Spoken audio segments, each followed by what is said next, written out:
Amiga, você já reparou que São Paulo tá cada dia mais verde? Não é esse verde, não. É o verde do meio ambiente. A Prefeitura já entregou 1.000 ônibus elétricos. São Paulo tem hoje a maior frota de veículos sustentáveis do Brasil. Cada ônibus elétrico evita o consumo de 35 mil litros de diesel, que equivale ao plantio de 6.400 árvores. E além disso é silencioso, né? Prefeitura de São Paulo. Aqui o verde não para.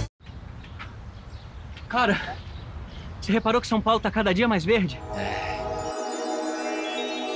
Oh, esse verde não, é o verde do meio ambiente. A Prefeitura está realizando o maior plantio de árvores da história de São Paulo. Só nesse ano, já plantamos 120 mil novas árvores em todas as regiões da cidade. E vamos plantar muito mais. São espécies nativas da Mata Atlântica, cultivadas nos viveiros municipais. Dá até pra respirar melhor.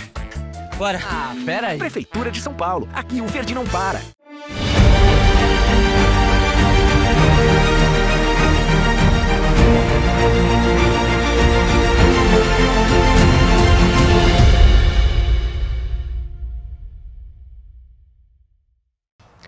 Com as novas tecnologias, avanços científicos e da medicina, surge um novo campo na área do direito, o biodireito.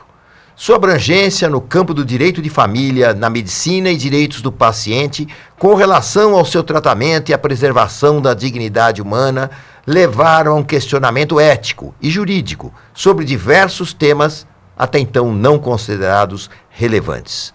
Como deve ser a postura de profissionais da saúde diante da morte iminente de seu paciente? Por outro lado, de que forma não ideológica ou religiosa deve ser tratada a questão do aborto no Brasil? E o que podemos esperar do direito diante das nossas modalidades de família? Nossa convidada de hoje é a professora doutora Adriana Maluf, com cerca de 14 livros publicados, alguns em parceria com seu esposo, Dr. Carlos Alberto Dabos Maluf. Ela também organiza e ministra cursos de biodireito e bioética. Doutora Adriana, eu vou dar o nome inteiro da doutora Adriana, embora no Facebook, no site dela é doutora Adriana Maluf, mas eu prefiro dizer que o nome dela completo é Adriana Caldas do Rego Freitas Dabos Maluf, um sobrenome ilustre de nome de rua aqui em São Paulo. Doutora Adriana, prazer em tê-la conosco. Eu sei que a senhora escreveu aqui também, junto ao Dr. Carlos, os seus próprios livros, são mais de 14 livros escritos. A senhora que é professora também, assistente do Largo, da Faculdade de Direito Civil do Largo São Francisco, também foi professora da Faculdade Metropolitanas Unidas e hoje ministra cursos de biodireito e bioética. Aliás, o que é biodireito e bioética, doutora Adriana? Olá, Raul, boa tarde. Doutor Raul Jafé, muito obrigada pelo convite. Muito honroso de estar aqui no seu programa na tarde de hoje. Eu, de fato, sou estudiosa do tema do biodireito, da bioética há muitos anos, e ele é um ramo novo do direito. Eu digo novo porque ele surgiu mais recentemente do que outros ramos que vêm da antiguidade, e ele é um ramo do direito que está ligado especificamente às questões da vida, da saúde. Ele é um ramo do direito público que mescla elementos de outros ramos do direito civil, do direito penal, do direito internacional, do direito constitucional, aí do direito médico, do direito ambiental. Ele é um mix de várias outras áreas do direito e ele tem que regular, Raul, os problemas que a biotecnologia, que é uma área também nova da ciência, trouxe para a vida moderna. Quer dizer, a biotecnologia, ela se implementou aí no século XX e XXI, com o desenvolvimento de outros medicamentos, o desenvolvimento da penicilina, a descoberta dos grandes UTIs, da instrumentalização toda da medicina, da saúde. Teve um grande apogeu, um upgrade aí no tratamento médico dos pacientes, através da antibiótico terapia, etc., criou uma série de situações novas que uma ética hospitalar tem que debater. Então, fazendo já um link com o que o Dr. Raul já perguntou, como é que o médico vai administrar aquela pessoa, aquele paciente, diante de toda a gama de infraestrutura que ele tem hoje. Então, alguns elementos trazidos para a baila, para esse universo do biodireito, são o direito da autonomia do paciente, um direito personalíssimo. Hoje em dia não se põe a mão em ninguém sem a sua expressa autorização.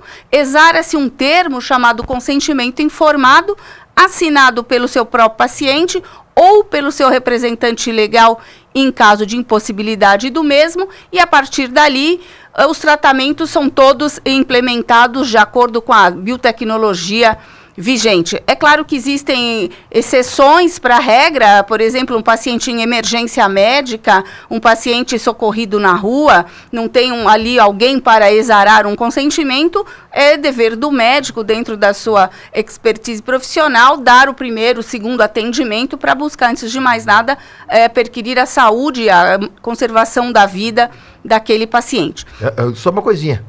Antes de só continuar, só já deu essa palhinha, eu quero apresentar também quem está nos acompanhando hoje. Só vem acompanhado do filho, que também é bacharel em Direito, mas que hoje está se derivando para a carreira de escritor. Ele que já participou de concurso de poesia, hoje está como um escritor, né? E por uma grande editora, que é a editora Chiado, uma editora internacional de Portugal. Portanto, o livro dele, A Liga dos Corações Puros, A Chama. César Dabos, é um prazer tê-lo conosco. Obrigado. Estamos aqui divulgando o seu trabalho, o seu livro, né? E vamos tocando aqui, né? O livro aqui, ó, César Dabos, A Liga dos Corações Puros, Chama, da editora Chiado, né? E é um prazer tê-lo conosco. Eu queria que você desse só uma palhinha sobre o livro, do que ele trata, e porque eu estou vendo que é um livro bastante grosso, 480 páginas, eu sei que realmente será em breve adotado em todas as universidades de filosofia. Basicamente, o livro consta sobre o quê? É bom estar aqui. Obrigado por me expor. Bem, a ideia fala de misticismo com meditação, com chakras, numa história esotérica, até um tanto de esoterismo, envolve muita filosofia, ficção científica. Foi o briefing que eu vi assim do livro, sem entrar exatamente nele, né? O público que você pretende atingir com esse livro? Então, tipo, dos 15 até uns 30 anos vai, porque não é uma ideia assim tão fácil que um menino de 12 entenda, nem 10 anos. Talvez quem já for mais velho, talvez entenda. Então, um público jovem. Então eu acho que o meu público, assim, ele não é nem tão jovem, tipo 10 anos, mas nem tão velho como tipo 70 e tal, mas eu acho que todos vão achar interessante, apreciar esse gostar livro. Dessa ideia de ter só uma faixa etária não é bom.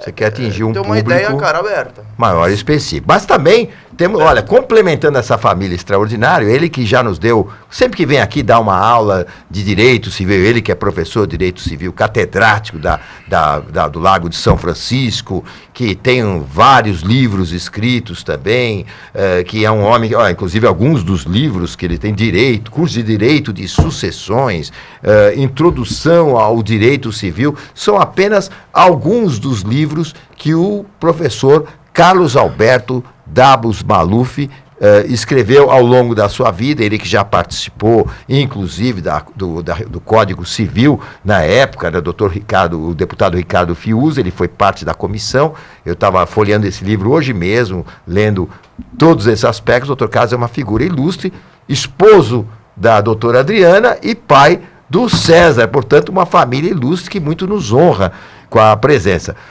Inclusive, eu queria, doutor Carlos Alberto, que o senhor participasse também do nosso programa, emendando.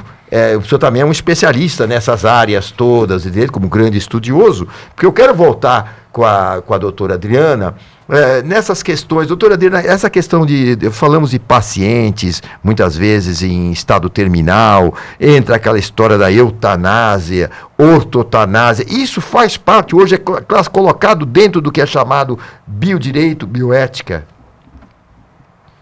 Sim, Raul. Essa questão toda está dentro do capítulo de terminalidade da vida, onde, justamente, através do desenvolvimento da antibiótico terapia, das terapias, conseguiu-se trazer para o universo dos transplantes a necessidade de determinar o momento da morte. Então, o momento da morte, ela não é um momento fixo, mas ela é um processo de morrer, e a morte hoje é considerada o quê? Não a parada clínica do coração, mas o total encerramento da atividade cerebral. Por isso, a eutanásia, que é chamada aquela morte piedosa ou caridosa, no Brasil, na legislação brasileira, ela é uma prática criminosa, porque ela consiste em que alguém vá subsidiar a morte de outro, mesmo por caráter piedoso. Diferencia-se do suicídio assistido, onde eu propicio que alguém, também por caráter piedoso, tome aquela medicação e venha fazer o óbito. Já a ortotanásia, ela é a morte principal de toda a área médica no momento, porque evita-se com ela o chamado, ao contrário, a distanásia, o tratamento fútil. Se deixa o quê? Em vez de trazer sucessivas cirurgias, sucessivas internações, deixar aquele paciente anos a fio ligado naquelas máquinas sofisticadas de UTI. E aí a gente tem problema familiar, plano de saúde não quer mais pagar, leito de hospital e tudo mais. Deixa a vida correr o seu curso. E através da ortotanásia é aplicado o tratamento adequado. Depois, no momento em que o médico determinar, a partir daqui, o tratamento será apenas paliativo e a vida continuará ao seu decorrer momento, até a morte encerrá-la. E um outro elemento muito importante a ser dito, muito importante na realidade brasileira, é a mistanásia ou eutanásia social, que é aquela morte horrorosa que se tem nas filas de hospital, onde o paciente não recebe atendimento e morre ali naquela fila por falta de atendimento. É uma forma de eutanásia social que há de ser combatida aí pelas políticas públicas daqui para frente. Deixa eu só perguntar para a senhora o seguinte, o que trata esse curso? Quer dizer, vou dar um exemplo até do César, que já se formou, é bacharel. O que ele tem que fazer? É uma especialização em bioética, biodireito? Ele faz uma especialização? Essa matéria, Raul, é uma matéria nova. Ela, por exemplo, ela era uma matéria regular dentro da faculdade FMU, do Centro Universitário UniFMU. Eu era professora titular ali dessa matéria, eu fiquei ali 10 anos na faculdade. Essa matéria era matéria corrente do currículo da FMU. Ela também tem na PUC, tem na USP, tem no Mackenzie. É uma matéria nova que tem muita repercussão, porque ela trata dessa questão médica toda, direito dos animais, do meio ambiente, direito à família, transplantes, transfusão de sangue, parte toda de alimentação, alimentos transgênicos, essa parte de fertilização in vitro, a parte toda de aborto. Pertence os óvulos, tal coisa, a fecundação, como ela funciona. Tudo isso, a parte de aborto muito em voga hoje em dia, a esterilização de seres humanos. Ela tem uma gama sem fim de assuntos. Consideraria como um curso complementar que deveria ser feito por um aluno, por exemplo, que nós temos aqui no nosso programa, é muito assistido por universitários, né, do ramo de direito. E a senhora acha que é um curso que ele pode fazer já com uma complementação, quem está no segundo, terceiro ano, ou é ideal como uma pós-graduação ou quem já se formou? Tem para o gosto, digamos assim, tem para o gosto do freguês, para o interesse do freguês. Ele é um curso ministrado na graduação de Direito, ele tem matérias na faculdade de Psicologia, ele pode ser feito a nível de pós-graduação, e ali tanto lato sensu como estrito sensu, e tendo em vista que eu, modéstia à parte, posso dizer, eu era muito requisitada para TCC, porque a juventude se interessa demais pelo tema, eu lancei um curso online, estou divulgando um curso online da matéria ministrada por mim, exclusivamente por mim, que se chama Jornada do Biofuturo. Ele será um curso totalmente online, com aulas expositivas, perguntas e respostas e distribuição de material didático para os interessados no tema. E é um curso interessante que ele serve para advogados, para médicos, psicólogos, enfermeiras, sociólogos e interessados em geral, porque todo mundo passa por essas questões. Quem não tem aí uma inseminação artificial em vista, quem não tem um parente numa UTI, quem não sofre um problema com um cliente nestas áreas de atendimento médico, plano de saúde, responsabilidade civil de médico, de nutricionista, de enfermeiro, um problema com os animais, um problema de fazendas, aí arrendada plantação, alimentos transgênicos e tudo mais. O biodireito é uma matéria que está muito em voga, um campo muito novo do direito, por isso que eu reforço. Eu fiz um curso online em 10 aulas, em 10 módulos, específicos para todos aqueles que tenham interesse na área. Quer dizer, quem quiser pode ir no site www.adrianamaluf.com.br, que eu vi lá que tem inclusive um e-book. Sim. Que pode baixar para que você tenha uma noção geral do que trata o curso. Seria isso? Seria isso, e eu tenho a minha página no Facebook, Adriana Maluf, e também no Instagram, Adriana Maluf, para acesso e conhecimento deste curso. Então, ele pode ser feito em vários níveis. Esse curso está sendo muito interessante, porque é basicamente a matéria que eu ministro também nas universidades para advogados, e aqui será para o público em geral, advogados, médicos, operadores do direito, psicólogos e público em geral. Até eu queria abordar, porque no programa anterior que a senhora esteve, causou uma polêmica muito boa, aquela questão do namoro e da união estável. Aí a Thaís aqui da Consolação ligou aqui para a produção do programa e queria que a senhora continuasse abordando esse tema. Ela queria saber o seguinte: quando dos membros do casal, seja lá qual for o casal, por exemplo, tem mais posses do que o outro, ou seja, a mulher é mais rica que o namorado é mais rico, e eles querem ter um relacionamento, como a senhora explicou na outra vez, mas que isso não cause consequências para os bens, né, de cada um. Todo mundo tem aquela famosa brincadeira, né, que na época do namoro é meu bem e depois é meus bens, né, aquela famosa brincadeira. No caso, então, se assustaram, porque agora já existe o contrato de namoro. Nós tínhamos o contrato de casamento. Agora tem o contrato de namoro. Como é que a gente está começando a sair com uma moça, a moça está começando a sair com um rapaz, aí, olha, o negócio, que bom, vamos namorar, vamos, mas vamos assinar um contrato? Como é que é isso? Como é que funciona isso na prática? Tem funcionado? Você já tem visto isso? Veja, Raul, eu folgo em dizer que hoje em dia a gente vive a era da contratualização da família. Tudo é contrato. O casamento, ele é um contrato, embora um contrato especial de direito de família, ele é um contrato.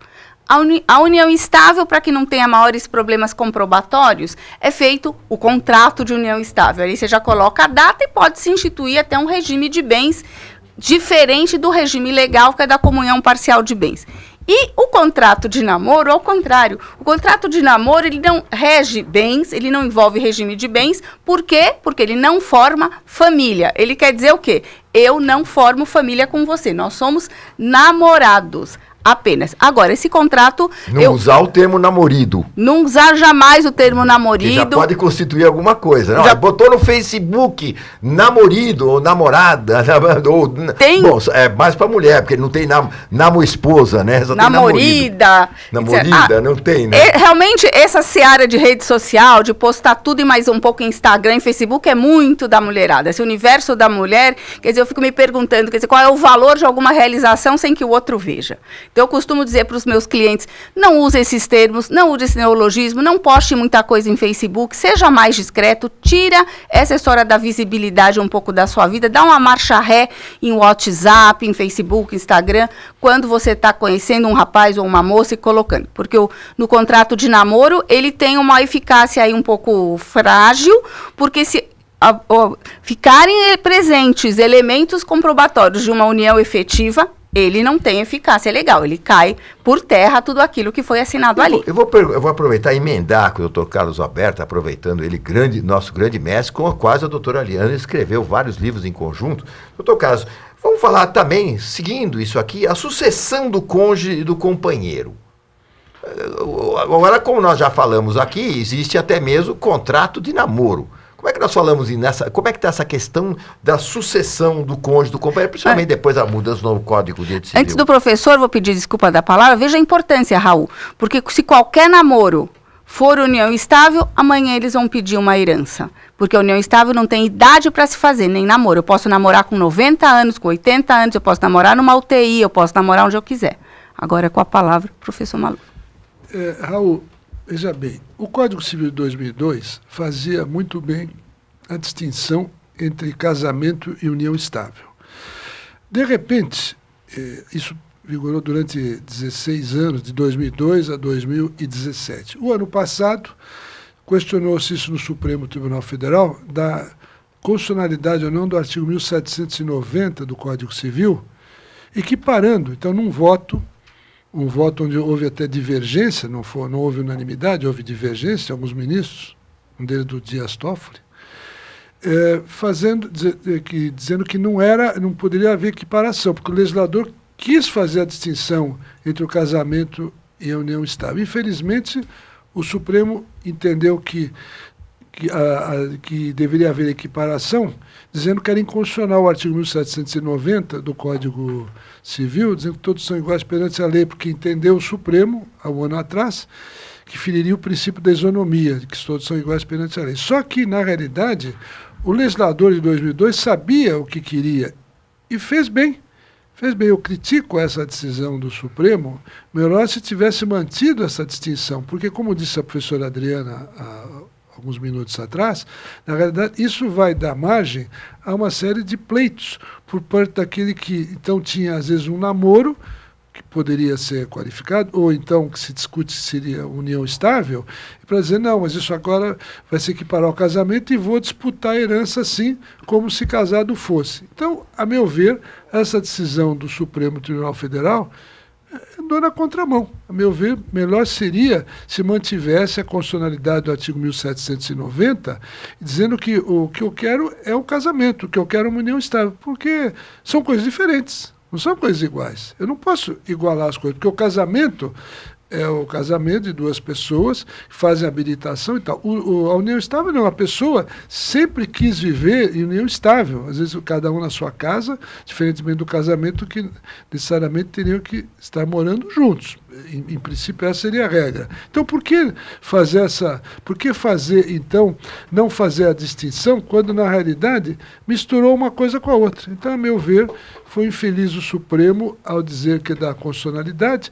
Isso são os ministros que optaram por isso, são ministros mais adeptos a esse modernismo do direito de família, ao direito de família. Então, até fazer uma colocação, é como aquela questão da faxineira, né? Até 2 dias por semana não configura relação de trabalho de registro em carteira, mas que 2 dias já configura como funcionário. É mais ou menos isso, seria. Deixa eu fazer um link com a matéria da semana passada, Raul, quando foi perguntado aqui a importância de ser televisionado, porque viram que o Supremo, ele se ocupa de todas as questões constitucionais, não é só política. Agora ele ficou focado na política, porque a gente está vivendo essa hecatombe política aqui no nosso país. Mas ele se ocupa dessas questões de ordem pública de família, por isso a importância de saber como é que está pensando a sociedade, como agora a gente já tivemos na minha matéria de biodireito, a questão do julgamento das células-tronco e utilização desse material de embriões, já tivemos a questão transgênicos, né? Da antecipação terapêutica do parto, chamado aborto do feto anencéfalo, e agora nós temos a extremamente polêmica questão do aborto, se ele deve ou não deve ser legalizado. Feita uma pergunta... Só uma pergunta, isso aqui não devia nunca ser uma matéria para o Supremo Tribunal, isso aqui é uma questão que devia ir a plenário de Congresso, na minha ótica, né, deveria ser convocado um plebiscito como foi feito em outros países, né, porque existe, independente das paixões que envolvem a questão do aborto, principalmente a questão religiosa, que é uma questão, o brasileiro ainda é um povo muito religioso, e a igreja realmente, as igrejas não só católica, evangélica e outras são absolutamente contra o aborto, mas existe a questão também do direito da mulher, né, de decidir sobre o seu corpo. Tudo isso é uma questão que deveria ser amplamente debatida pela sociedade, né, através dos meios de comunicação e talvez vir a plebiscito, como acho que está previsto na Constituição, a criação de um plebiscito para isso, não é mesmo? Assim que devia ter nascido, a família, por exemplo, homoafetiva, como na ótica dos professores Miguel Reale e Tércio Sampaio Ferraz. Do segundo eu fui aluna, o primeiro eu fui apenas amiga e conheço muito bem a obra dele, duas figuras excepcionais. Primeiro tinha que ser feito um plebiscito, mudança de Constituição, e a partir daí passar a vigorar essa família, como foi em todos os países do mundo, na comunidade internacional, que tem o chamado casamento sexualmente neutro. Aqui, como não se aprova nada, o legislativo não legisla, houve o chamado ativismo judicial. No caso do aborto agora, está sendo analisado a ADPF, que é a Ação de Descumprimento de Preceito Fundamental, número 442, oriunda de um plebiscito onde grandes entidades médicas, acadêmicas, religiosas, políticas estão apresentando seus pareceres na pessoa dos seus prepostos para trazer a opinião dessas entidades e do público. Então, por 38 votos a 17, quer dizer, de todas as entidades analisadas, 38 se posicionaram a favor da legalização do aborto e 17 contrária. Por quê? Porque quando se fala, é claro que é uma extremamente tudo é extremamente debatido, extremamente extremamente é quase uma enquete, né? É uma enquete, uma pesquisa, é muito né? delicado. Não se discute nem a questão da vida do feto, porque ela existe, e isso é incontestável, porque a vida inicia no momento da mistura do material genético e fecundação no útero materno, seja de forma natural ou artificial. Ali começa a vida, mistura do material genético junto com a nidação, que é a fixação no útero, ali começa a vida. Isso não se discute, mas o que está se discutindo é vida da mulher e vida considerada inserção, um conceito que eu defendo muito em biodireito. Vida é inserção, é contato com a realidade mundana. Então, esse parecer que vai ser exarado, sim, contrário ou a favor, está privilegiando a saúde da mulher como saúde coletiva, como direito à coletividade, principalmente se privilegiando a mulher carente, a mulher sem recurso, a mulher vítima de violência doméstica, porque o estupro acontece do marido, do pai, do avô, do vizinho, do primo, nessas comunidades carentes.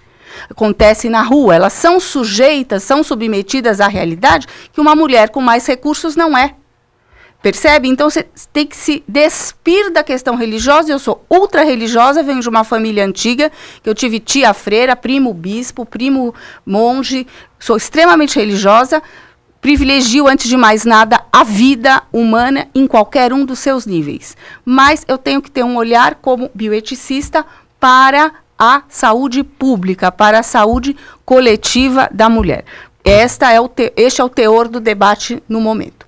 Quer fazer um complemento, doutor Carlos? Nós já estamos no encerramento quase do nosso programa, mais um minuto. Só em complementação, concordando com o que disse a doutora Adriana, realmente essa questão de que envolve saúde pública, claro que a vida em inserção e desde a concepção não se discute isso, porque, veja, essa discussão é antiga. O Código de 1940 já dizia que era permitido o aborto naqueles dois casos, né, de estupro, ou quando corria risco de vida para a mulher. E agora, recentemente, a questão da anencefalia. Então, nesses casos, evidentemente que nesses casos tem que haver o aborto, porque já com o avanço da ciência se descobriu essa questão da anencefalia, mas o Código de 40 tem quase 80 anos. Ele já previa o caso do estupro e também do risco de vida para mães. Isso já era previsto no Código de 1940. É evidente que o aborto não deve ser visto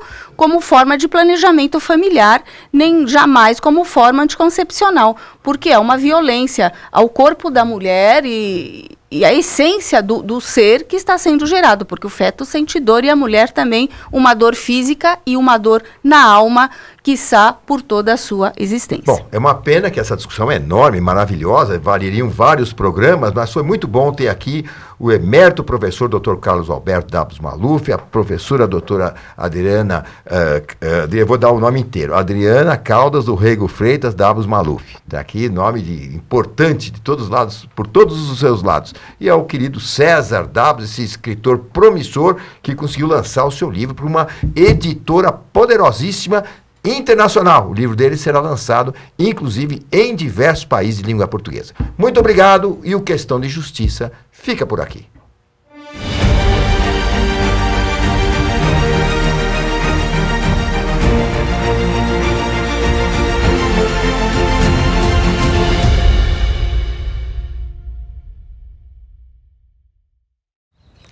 Amor, já reparou que São Paulo tá cada dia mais verde?